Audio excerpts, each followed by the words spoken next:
Welcome dear students to this class on Inside Every Woman Writer, a short story written by Sarah Joseph.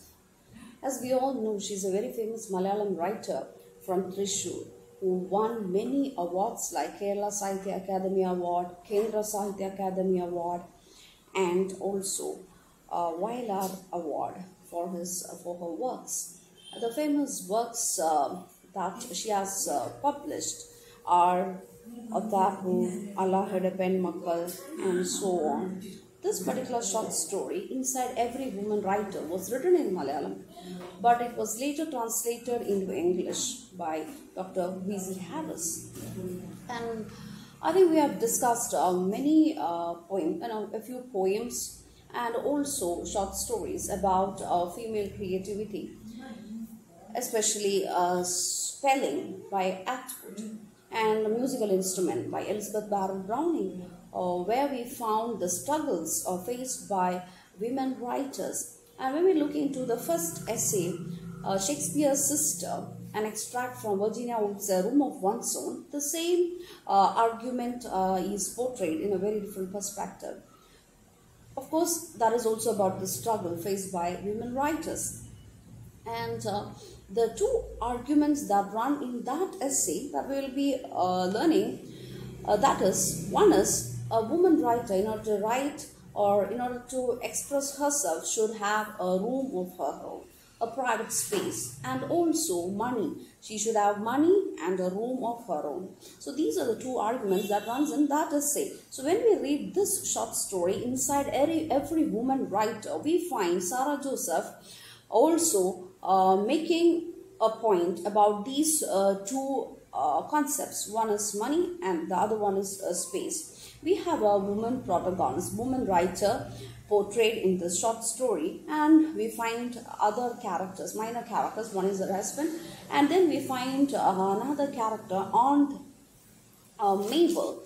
But we don't know if she's a real aunt or just an imaginary aunt that or a figment of her fantasy, or just a space that a woman craves for privacy and to express herself. So we'll read the short story and we'll find out how Sarah Joseph brings about the life of a woman writer, and how the tradition, custom, and the matriarchal society and also the family crushes her creativity.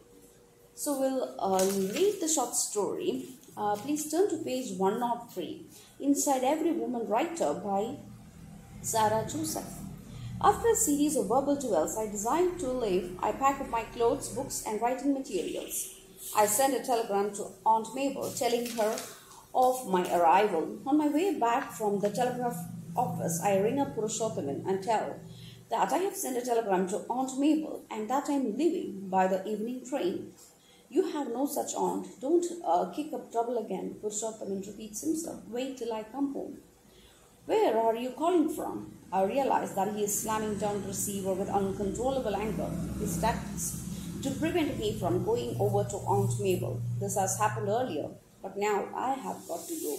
So the short story opens with this scene of a woman in anger, and with determination wants to go to a place, to the so-called Aunt Mabel, and informs her husband of her decision, and he is not ready to accept it. So this is how the story is, this is the opening scene of the story. Yesterday I was in deep thought about my new work. I was lying on a grass mat in the corridor. I wanted to write a novel based on a very serious theme. There were vague shadows in the mysterious corner of the corridor. They made me feel uneasy. Then I came to realize the movement of the walls. The walls of the corridor shook and moved. Before I could even start worrying, the walls crept towards me and crushed me. Air and tide were shut out of the corridor. Unable to breathe, I beat my limbs in vain against the walls, which looked possessed and were crushing me. So we find the first thing that crushes the creativity of this woman. So we find that she's a writer and she wants to write something serious, something very different, and she was thinking about that in the corridor, lying on a grass mat. But Before she could express herself, write something on a piece of paper, something crushes her. The four walls of the family, the four walls of that house crushes her. It symbolizes how the family life of a woman is affecting the creativity that is within her. So in the poem Spelling by Atwood, we have come across that argument, right? Either you can have a child, either you can be a mother, or you can be a writer. You can't be both. So this is a conflict that this protagonist also faces here in the family. The responsibilities in the family, the things that she's supposed to do, and the chores and all those things crushes her creativity inside the house. One day I went out. When I came back and tried to open the door, the iron grills bent and turned like molten wax and crushed me. Another day, so this is actually literally, she says, she went out and when she came back, this grills fell upon her. But what exactly is Sarah Joseph trying to tell in this story is that, even Virginia Woolf talks about the same thing, bringing the concept of Shakespeare's sister who is not free to roam around, who is not free to observe men and manners, and who cannot enjoy freedom of movement. And here also we find this woman denied of this freedom of movement. She can't come home when she wants, and she cannot go out when she wants. It's not possible. And second thing, another day, the vessels piled up under the water tap for washing suddenly stood up and began to speak. So another time, when she sat down to write something, there is this sink full of unwashed vessels that needs to be cleaned before her husband comes home. So that is one thing, the household chores which bothers her, and which denies the freedom to write whenever she wants, and it is not possible for a woman writer. They gave birth to stinking heaps of rubbish and definitely moved around the kitchen and the dining room. I staggered and fell, vomiting even the intestines like a character in an absurd play. I can't stand it. It is terrible. I need peace and quiet. So this is the need for a woman writer, a space for herself, far away from all these responsibilities and all these chores and trials and troubles and customs and traditions which weigh her down. So that is what Virginia Woolf also talks about, a space, a room of one's own. And a woman writer is often denied this room of her own. Aunt Mabel's house has no walls. It is built of thin, beautiful, mysterious screens. It has no grills or bolts, only nerves and throbbing veins and arteries, which can feel the creativity, the blood and flesh and blood of creation. So she says, if I go to this Aunt Mabel's house, there is this freedom of movement. You have privacy. There is quietness. And we find, or we doubt the reality of this Aunt Mabel and her house. But it can also be an imaginary space that this woman writer craves for, and thinks that, that space, that place is convenient or congenial for creativity, for writing. Its backdrop is an infinitely vast and open seascape. There I have a room of my own, the room of my own, with 3 windows that open out to the horizon, where I can read and write and sit. Whenever an idea comes to my mind, I can put it on a piece of paper. Aunt Mabel never spreads dirty linen over my thoughts. She never puts a grinding stone on the ideas that take shape in my mind. So this person, Aunt Mabel, lets her creativity flourish, will not crush the ideas that come to her mind, or will not spread dirty linen over her thoughts. And that happens when she is with her husband in her house. These days are lived exclusively in my writing. Engaged in my writing with a heavy heart, I speak and do things like a machine. When it becomes impossible for me to bear the weight of the outside world as well, I stagger and fall. These are the days when I wish I can somehow curl up, if I can curl up in the primordial darkness and silence of my mother's womb. I can bring out my words in great secrecy. what I need in a labor room, which has nothing to do with the outside world. So here we find this comparison of writing something creatively to childbirth. So like a labor room, which is silent and where new life comes out, I need a similar room where I can sit in peace, in great secrecy, without any influence of the outside world, without the customs and traditions and regulations and limitations of the male chauvinist society, where I can be myself, where my female creativity can take wings, and where I can write without any inhibition. Purushothaman would order that I need not write anything different, that I continue writing the same old stuff. Till now, I have been writing a number of hymns, songs of praise, and love poems. I have written a lot about love, using the Radha Krishna love as my key image. I have found the pain of parting, and the spirit of sacrifice burning through my veins like an intoxication. It's I who found out that one could dedicate one's unrealized love and lust to Krishna. And I have developed it to a brilliant chemistry which can make one feel that illusion is reality. So this was her usual style of writing. She wrote about love, and Purushothaman was okay with that. You can write all these things, but nothing different. This is a usual argument that men as well as society make. Women can write about love or such or some trivial issues like that, but not about other serious things or which are different. Yet my works were rejected by the male writers whenever they assembled for serious literary discussions. They screamed that when the world was hungry, love was an extra expenditure. I am extremely sad that I created only women characters who made flower offerings at the same feet, who kept shedding tears endlessly, and who went on sobbing, sitting behind bolted doors with their heads bent low. Now my realities require a revelation.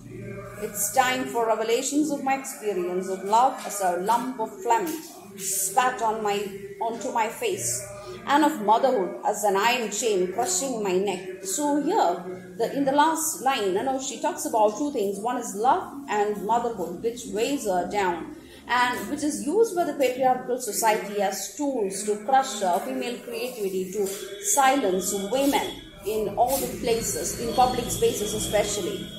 I need time and speech in the brief intervals of relief when I fall into the easy chair on the veranda to remember something good. Then Purushothaman's undergarments piled up in bedroom come flying at me. One on top of the other, they fall on my face, my neck, my chest, smothering me with their unbearable stench. A sword of humiliation dives into my heart. I must go before Purushothaman arrives. I must get ready and stand at the threshold with my baggage. So here, when she talks about, the protagonist talks about another occasion when she was about to write something, when she was planning to write something, thinking about it, contemplating on something. This literally what she is saying is the clothes which have to be washed, the dirty linen is being thrown onto her face. Symbolically, what it means is that, especially these undergarments that comes up, and that is this manhood of Purushothaman, or men in general, the patriarchal society which crushes her, which do not give space and quietness to a woman to write whatever she wants to. He will definitely ask me about the children. I must convince him that I have already recognized more wild aggression than helplessness in the question. Nothing would be beautiful as in the past. He must realize it. At Aunt Mabel's house, I don't rule out the possibility of my getting occasionally worried about my children. As the evening dies out and the darkness begins to fall on the sea, my life, my spirit will wander over the waters like an orphaned lullaby, and my heart will feel the immense sorrow of my separation from my children. Yet I realize that I have to recreate myself through a separation, a departure. So, in the bottom of our hearts, she feels the sadness of separating herself from her children. But she says that sacrifice, that departure, that is necessary to write something creatively, to bring forth life into the world. I don't know if the moving walls will hunt for a shorter minute instead of me. The confines of this wall is not it doesn't affect a man, but only a woman, and she doubts whether that will affect her husband. But after all, he has more powerful muscles, and as he claims something more in his skull, more than what I have, he can use it and try not to be rendered helpless. And she thinks it may be possible.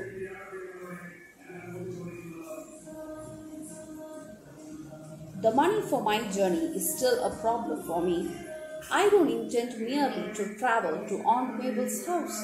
As I sit beside the window, from where I can see the world's sights and travel quite freely without even bothering about a destination, the air I breathe will give shape to my work.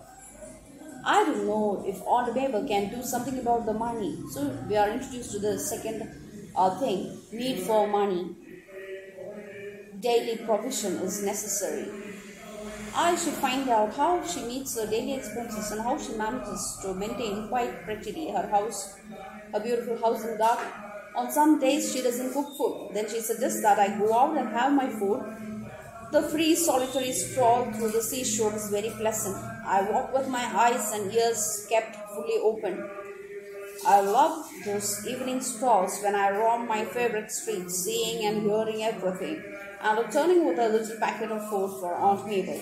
My brain would move with profound thoughts, and I would respectfully carry these movements in my heart and feel proud of them. For that very reason, my head would be held high.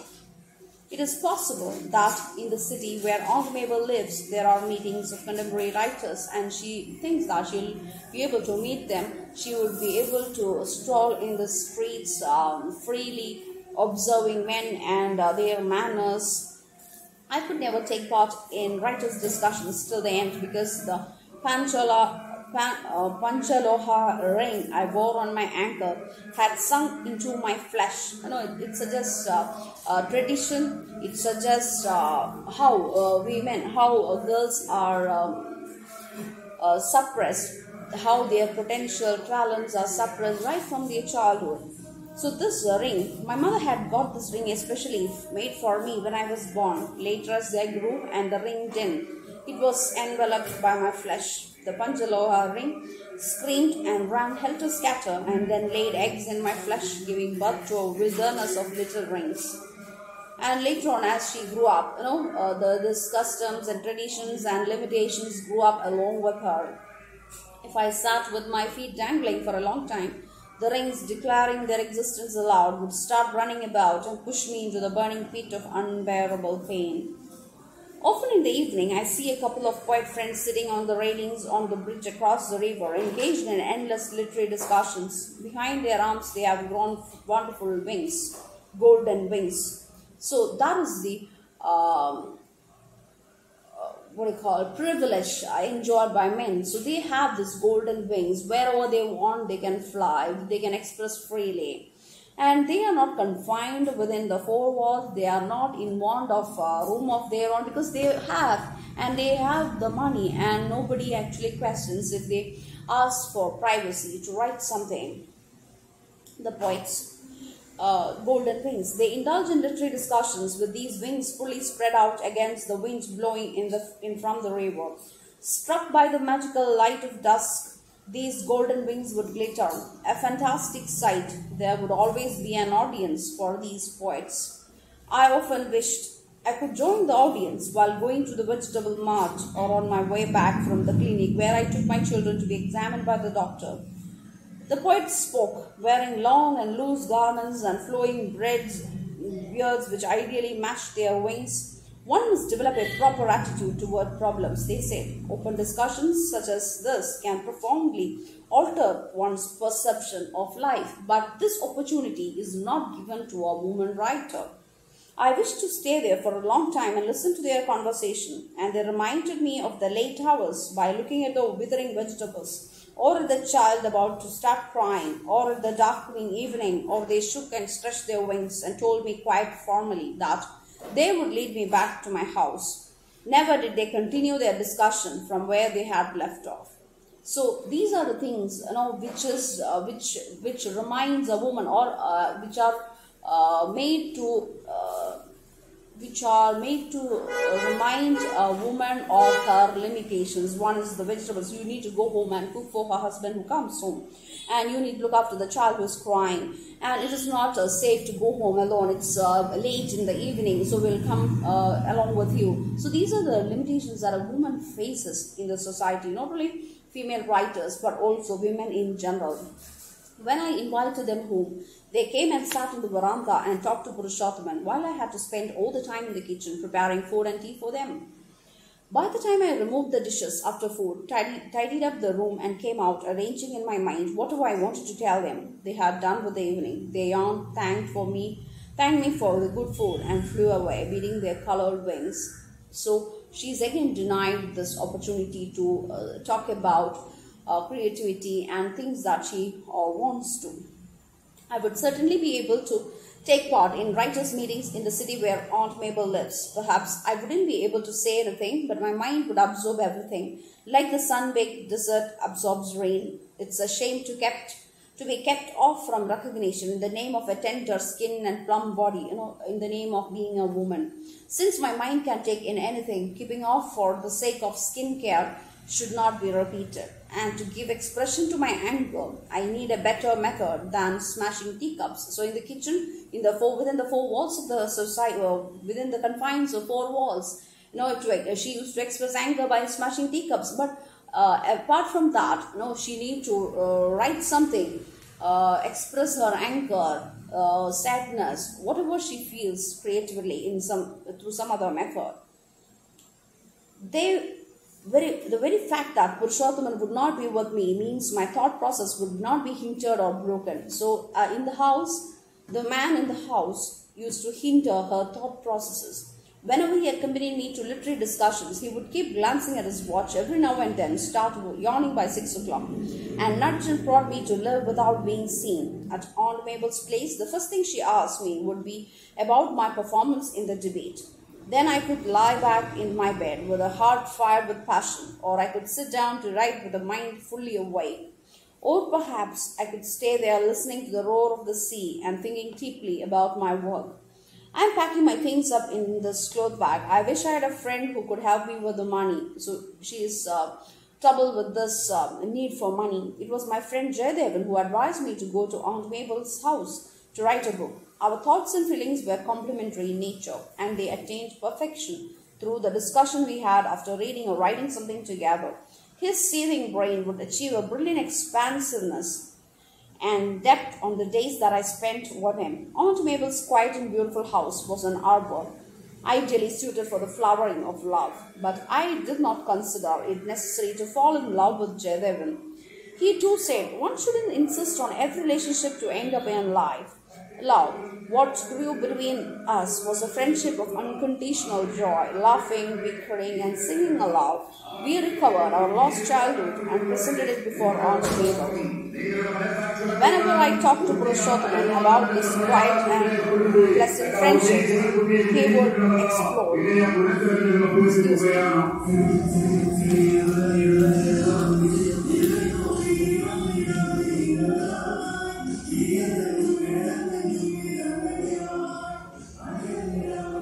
Like, which Aunt Mabel, which Jayadevan, don't be crazy, go away. So now we are like Aunt Mabel, we are introduced to another character, that is Jayadevan, and who is complementary to her character, who lets her creativity flow freely from her.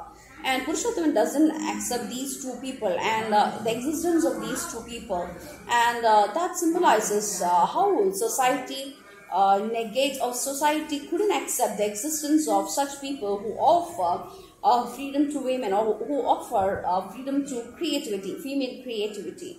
I should be at the threshold, ready for Purushothaman's stratagem to unleash the wings of madness in my brain. Now that I have recognized it and decided to expose it, I can go.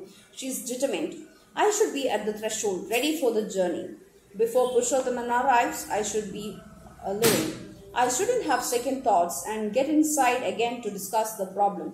When all his tactics fail, Purushothaman will come out with a big romantic lie that without me, life is impossible. Now she has thought about all these aspects and is ready to move.